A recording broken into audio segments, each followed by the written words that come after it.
Hello guys, আসসালামু আলাইকুম।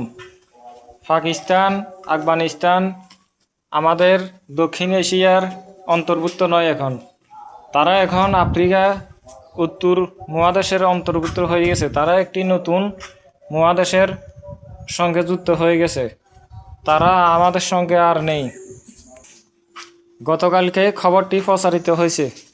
আমাদের দক্ষিণ এশিয়া মহাদেশ থেকে দুইটি দেশ চলে গেল, বাদ পড়ে গেলেও দুইটি মহাদেশ আমাদের দক্ষিণ এশিয়া থেকে। অনেক দুঃখজনক। তারা উত্তর আফ্রিকা একটি মহাদেশের সঙ্গে যুক্ত হয়েছে, এবং মধ্যপ্রাচ্যের বৃহত্তম মহাদেশ মধ্যপ্রাচ্যের দেশের সঙ্গে যুক্ত হয়ে গেছে, এবং মধ্যপ্রাচ্যের দেশ উত্তর আফ্রিকা মহাদেশের সঙ্গে একটি একটি ম্যাপ তৈরি হয়েছে। আপনারা স্ক্রিনের ভেতরে দেখতে পাচ্ছেন, এই ম্যাপটি হলে নতুন মহাদেশ ঘোষণা করা হয়েছে। আসসালামু আলাইকুম।